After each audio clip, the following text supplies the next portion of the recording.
गुरुजी महाराज आपके चरणों में कोटि कोटि प्रणाम है। और सारी संगत को जय गुरु जी।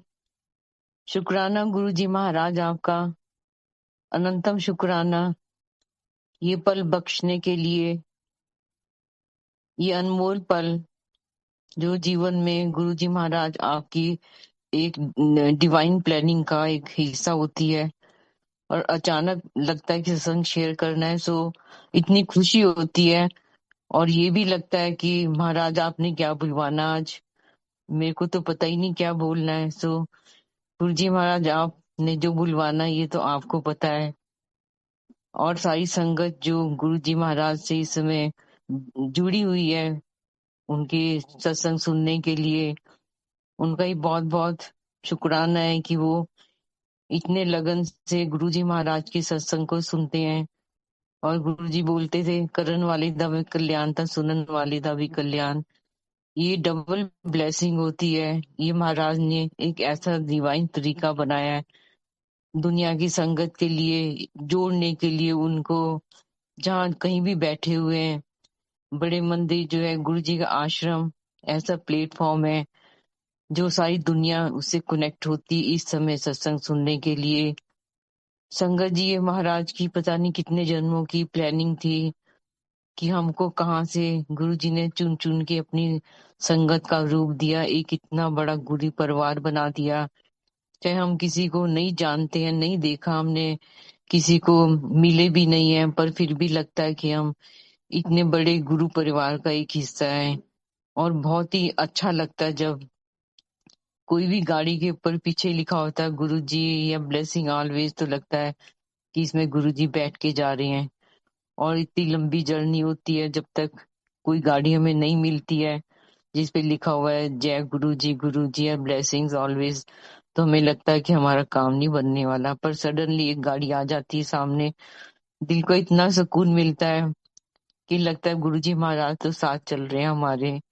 तो संगत जी, ये इतना इतना आनंद का रास्ता है। मैं तो हमेशा यही बोलती हूँ, इस धरती का बैकुंठ का रास्ता, जहाँ आपको कुछ नहीं करना, बस गुरुजी महाराज से कनेक्ट होना है। और कैसे कनेक्ट होना है ये महाराज ने तो पहले सोच के ही रखा होता है कि कोई सत्संग के थ्रू कनेक्ट हो जाएगा, कोई किसी का फ्रेंड ले जाएगा गुरुजी महाराज से कि सत्संग में, या बड़े मंदिर में, या किसी के शोरूम में, या किसी घर में गुरुजी का स्वरूप लगा हुआ है उधर। तो एकदम देख के पूछते हैं ये कौन है तुम्हारे, कोई रिलेटिव है, तो हम बताते हैं कि ये हमारे गुरुजी हैं, ये गुरुजी महाराज है, हमारे ईश्वर हैं।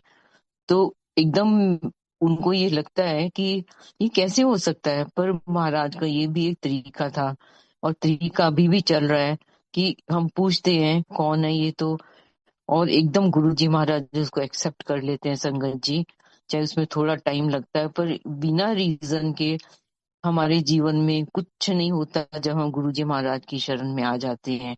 एक एक चीज, एक एक बात, एक एक जो भी हमारे काम होते हैं वो गुरुजी महाराज की प्लानिंग के अकॉर्डिंग होते हैं।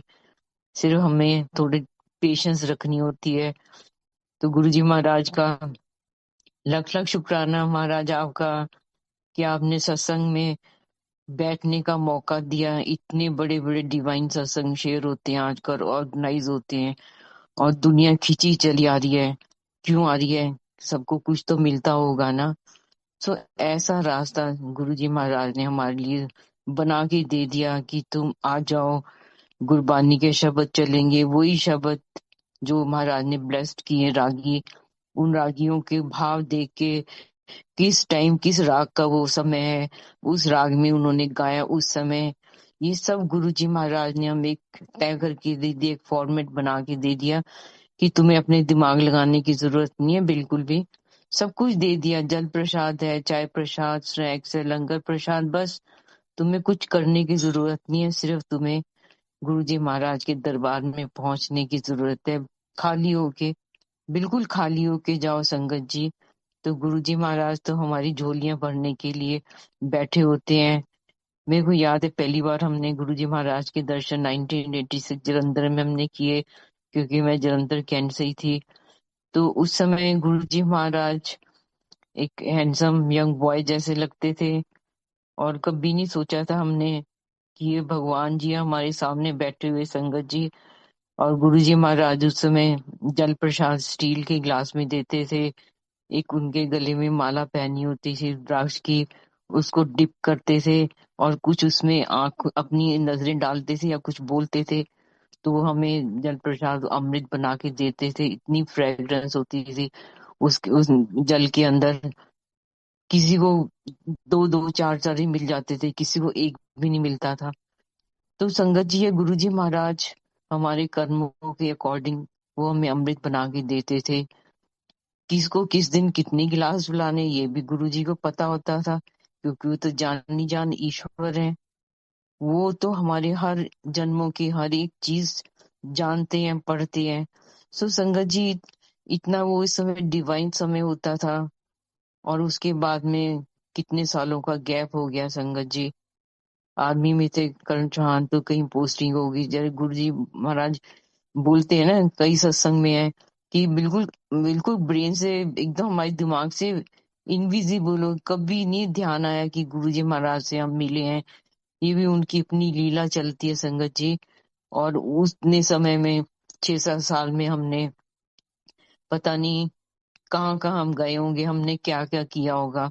क्योंकि गुरुजी महाराज बोलते थे ना, जब तुम्हारे सब हिसाब किताब का में अकाउंट लेना देना सब चुकता हो जाता है ना, फिर तुम दोबारा मैं कनेक्ट करता हूँ तुमको। तो मेरे को तो यही समझ आया कि हम इतने साल गुरुजी महाराज से दूर रहे। शायद हमारे ऐसे कर्म थे, या गुरुजी महाराज हमारे कर्मों को इस तरह दूर रख के कटवा रहे थे, ये तो उनको ही पता है संगत जी।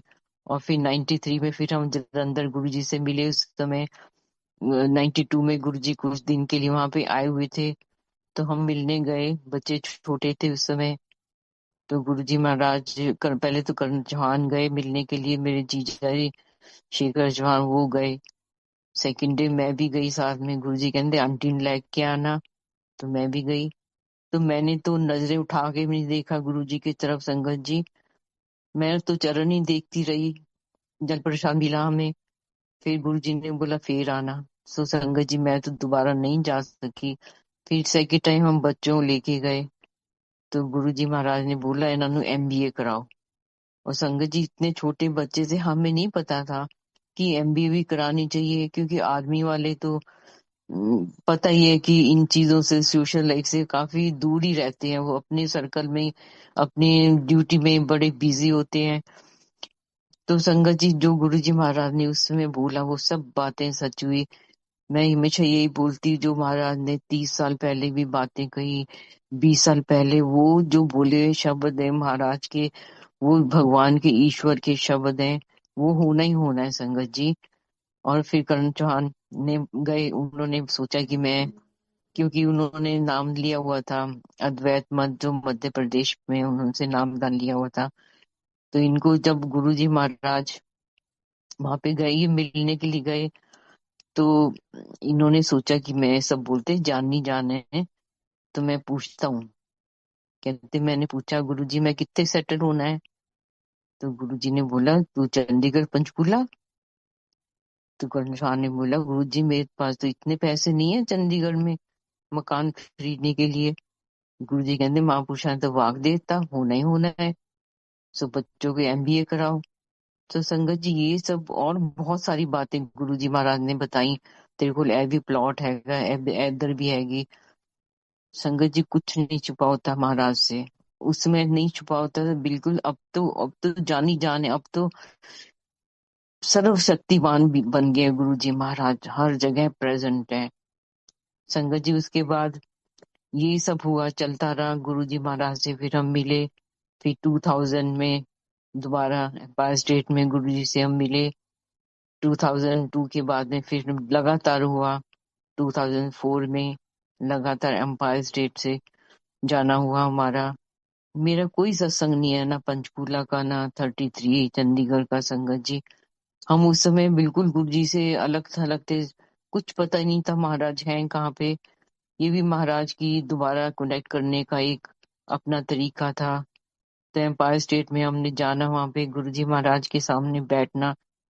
और जब पहली बार मैं गई गुरु जी महाराज के पास में, गुरु जी महाराज कहते तेरी डेट ऑफ बर्थ की है। मैंने बताया, गुरुजी कहने चल बैठ जा जाके। तो मैं बैठ गई संगत जी।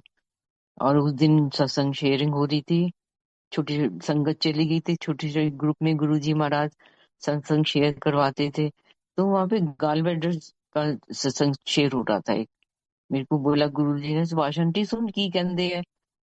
तो मैं बैठ गई पास में जाके। ये तो सारी चीजें बाद में सीक्रेट ओपन होता है कि महाराज ने जो उसमें बोला, हमें किसी किसी कारण से हमें बोला कि सत्संग सुनो। ये सत्स 2004 में लगातार महाराज के पास रहे, जाते रहे एम्पायर स्टेट में। 2005 में जाते रहे, क्योंकि बेटा उस समय एम्पायर वहां पे गुड़गांव में था, डीएलएफ में मॉरिस एटन में शेफ था।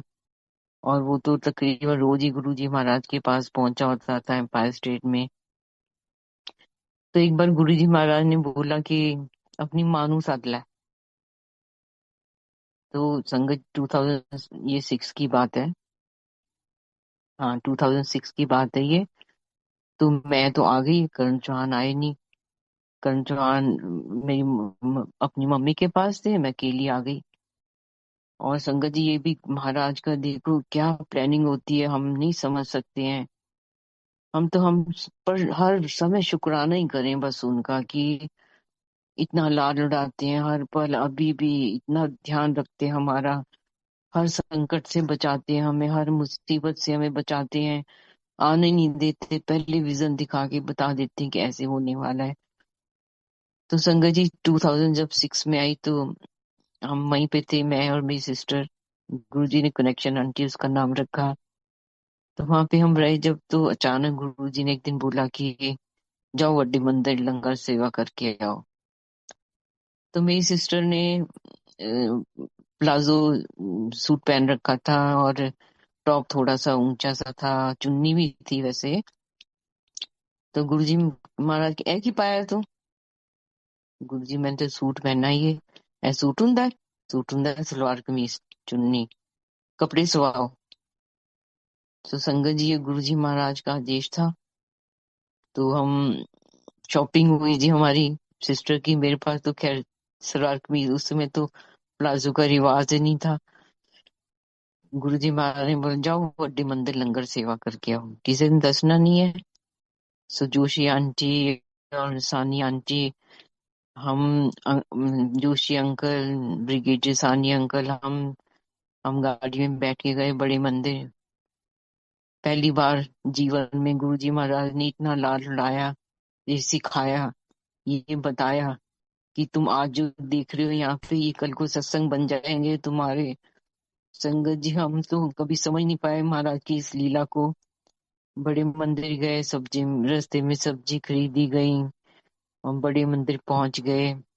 एक किचन होती थी, पुरानी संगत को सब पता है, 2 रूम होते थे, साथ में बरांडा होता था, एक छोटा सा स्टोर होता था, किचन राशन स्टोर होता था, और बड़ा बड़ा हॉल होता था। एक गुरुजी महाराज का रूम होता था, किचन होती थी, एक आगे बड़ा सा हॉल होता था, म्यूजिक रूम होता था। तो हम जब गए वहां बड़े मंदिर पहुंच गए, तो सारा सिस्टम समझ आया संगत जी। इतने इतनी सफाई से, इतने भाव से, इतने प्यार से लंगर प्रसाद बनता था, मैं तो खुद हैरान थी। मेरे को तो चॉपिंग बोर्ड पे कभी जिंदगी में सब्जी नहीं काटनी आई, अभी तक नहीं आई संगत जी। और मैं तो क्या करती, मेरे को समझ नहीं, मैंने सोचा मैं तो, गुरुजी महाराज मेरे को तो नहीं आता ये करना। तो मेरे को बोला कि तुम धनिया ही साफ कर लो, हरा धनिया। मैं तो बड़ी खुश, तुम पेड़े बना लो चपाती के। मैं कहा वाह, ये तो बड़ा आसान काम है। तो संगत जी, गुरुजी महाराज हमारी छोटी छोटी मुसीबतों को भी समझते हैं वो, कि हमें टेंशन ना हो किसी तरह की। इतना, और बहुत भजन गाए, बहुत गाया संगत जी हमने उस समय। मैं हर सत्संग में ये शेयर करती हूँ, हमने तुम ही हो माता पिता, तुम ही हो, ये भी गाया। फिर हमने ए मालिक तेरे बंदे हम। और फिर हम मैं एक छोटा सा बच्चा हूँ, तुम हो मेरे ये भी हमने गाया। दर्शन दो घटना घनश्याम नाथ, मतलब जो हमने बचपन में संगत जी, जो हमने उसमें कीर्तन बहुत होता था उस समय। घरों घरों में कीर्तन होता था, मंगलवार का, वीरवार का। सो हमने बहुत उस समय भजन गाते थे। गुरुजी महाराज ने वो सारे भजन हमसे गवाए संगत जी। ये उनके ही, मैं तो ये बोलती हूँ कि वो हर पल की खबर, हर दिल की खबर, हर दिल की इच्छा को समझने जानने वाले ईश्वर हैं। और मेरे, और इतने ध्यान से वो सत्संग वो बनता था, लंगर प्रसाद। संगत जी, जोशी आंटी और सानी आंटी सब्जी बनाते थे, एक्सपर्ट। और एक साइज की चपाती होती थी, एक ही पतली उतनी, एकदम ऐसे लगता था मशीन से चपाती प्रसाद बना है, सोच नहीं सकते। और दो दो चपाती को घी लगा के ऐसे जोड़ा बना के रखते थे बड़े से ड्रम के अंदर, बड़ा सारा कपड़ा बिछा के। और आंटी की होती थी, डीजे डीजे अंकल थे, उनकी वाइफ का, उनकी होती थी सेवा की, पूरा काउंट करके वो पूरी ऐसे करके स्टैक लगा के चपाती प्रसाद रख देते थे। और तकरीबन 4 बजे तक लंगर प्रसाद तैयार हो जाता है, 4 साढ़े 4 बजे तक। हमें बिल्कुल आज्ञा नहीं थी, हम उसमें से कुछ नहीं ले सकते थे। सिर्फ माली अंकल और जो लेबर और थे उनको ही वो लंगर प्रसाद मिलता था। हम सब घर से बना के लेके जाते थे कैसरोल में अपना खाना, और फिर हम मिल के बांट के खाते थे उसको। वो 2 रूम का सेट था, उसके अंदर बड़ा आनंद था। कितना अच्छा समय था संगत जी वो, क्या बताएं। वो तो उन पलों में खोने को बस जी करता, आंख बंद करके उसको एक विजुलाइज कर ले, ऐसे होता था, ऐसे होता था। चाय प्रसाद होती थी। उसके बाद फिर क्या हुआ, वीरवार को हमने, थर्सडे का दिन था उस दिन, तो हमने डीजे अंकल को बोला कि कैसेट प्लेयर होता था छोटा सा, नेशनल का। तो अंकल को बोला, अंकल आप ना ये लगा दो, पंजाबी गाना लगा दो, हमने डांस करना है। उन्होंने, अंकल ने लगा दिया। देखो हमने डांस किया, मैंने, मेरी सिस्टर ने, दोनों ने डांस किया हमने थर्सडे को। चलो जी, फिर उस अंकल गुरु जी का हुक्म होता था डीजे अंकल को, रिंदर अंकल को, कि दोनों पैनल से ना लेके आना है। तो हम दोनों उनकी गाड़ी में बैठते थे, और लंगर प्रसाद भी होता था। तो रास्ते में बड़े सत्संग शेयर किए अंकल ने, अपनी आंटी के भी और भी सत्संग शेयर किए। तो हम पहुंच गए, जाके फटाफट जी, फटाफट कपड़े चेंज किए, संगत आनी शुरू हो गई। वो हमारा ना, उस दिन फर्स्ट डे था हमारा संगत अटेंड करने का। फटाफट तैयार होके नीचे आ गए, जगह जहाँ मिली बैठ गए। और दिल तो करे कि गुरु जी को देख लें, सुबह से गए हुए भी, दर्शन भी नहीं किए, पर गुरु जी की तरफ देखा ही नहीं गया। और जब देखते हैं तो गुरु जी तो हमें ही देख रहे होते थे, ऐसे समझ नहीं आई कि ये ना एक किस्म का क्या बोल सकते हैं, आंख में चुन्नी वाला ही खेल होता था। जब हम देखते थे तो गुरुजी हमें देख रहे होते थे, जब हम नीचे कर लेते थे तो गुरुजी भी नीचे नीचे देखते होते थे। संगत जी, वो चाय प्रसाद मिला, हम चाय बोलते थे उस समय। सिंगला अंकल की सेवा होती थी चाय बनाने की, हमको शीशे के गिलास में चाय मिलती थी। और गुरुजी महाराज हर एक गिलास में अपनी नजरों से इसको ब्लेस करते थे। ये उनकी, उस समय उनकी ये तरीका होता है कि संगत के पास कौन सा ग्लास जा रहा है और उसको किस प्रॉब्लम से सॉल्यूशन देना चाहिए। ये गुरुजी महाराज की प्लानिंग होती थी। हम चाय प्रसाद लेके उस समय हम बैठ जाते थे, फिर प्रसाद मिलता था बीच में, कड़ा प्रसाद, इतना सारा प्रसाद, गुरुजी का एक हाथ और हमारे 2 हाथ में मुश्किल से आता था। खोए की जलेबी, बालूशाही, इमरती, बर्फी। और गुरुजी तो कई बार बर्फी और जलेबी सबका एकदम वो मिला के उसको एकदम गोला बना लेते थे, वो प्रसाद भी देते थे कभी। उनकी मौज होती थी संगत जी, जितनी मर्जी संगत हो, सबको गुरुजी महाराज अपने हाथों से प्रसाद देते थे। और मेरे को ये लगता है कि जहां तक मेरी समझ है, कि गुरुजी महाराज के अलावा किसी को इतनी शक्ति नहीं है सिवाय गुरुद्वारा साहब में, कि वो संगत में अपने हाथों से प्रसाद बांटे। मेरी ये सोच है। सिर्फ ये गुरुजी महाराज जी, कई उनकी ही ये कृपा थी, उनकी शक्ति थी, वो अपनी शक्ति डाल के देते थे। हमें नहीं पता कि जो संगत कड़ा प्रसाद डिस्ट्रीब्यूट कर रही है, दे रही है सत्संग के बीच में या बाद में, उसकी क्या भावना है, हम किसी की भावना को नहीं समझ सकते हैं। प्रसाद जरूर है, पर ये मेरे अपने पर्सनल भाव है संगत जी, आप दूसरी तरफ नहीं लेना। क्योंकि मैंने कई बार देखा है कि सत्संग में कोई अंकल या आंटी गुरुजी के पास गद्दी लगा के, चेयर लगा के बैठे होते हैं और प्रसाद देते रहते हैं वो। और मेरे को तो खैर, मेरे को तो सच्ची पूछो, मेरे को बहुत अजीब लगा ये कि महाराज के अलावा किसी को कोई शक्ति नहीं है प्रसाद बांटने की, सिर्फ गुरुद्वारा साहब में है, क्योंकि उनका ये तरीका है प्रसाद देने का। दूसरी बात, जब गुरुजी महाराज के साथ में, बिल्कुल साथ में हम चेयर अपनी लगा लेते हैं, तो हम गुरुजी महाराज के बराबर नहीं हो सकते हैं। हम तो उनके चरणों में बैठे संगत जी, हमारा यही यही हमारा धाम है, गुरुजी के चरणों में बैठना, ना कि उनके साथ बिल्कुल कुर्सी लगा के बैठना। संगत जी बुरा नहीं मानना, मैंने अपनी आंखों से देखा ये सब चीजें। शायद मैं इसलिए इसलिए ये शेयर करना चाहती हूँ कि जो चीज महाराज से बराबरी करने के लिए हो, वो बिल्कुल गलत रास्ता है। तुम सत्संग करते हो घर में या बड़ी जगह में होते हैं, सब भगवान गुरुजी महाराज को भोग लगता है ना, सबका इकट्ठा ही लगता है।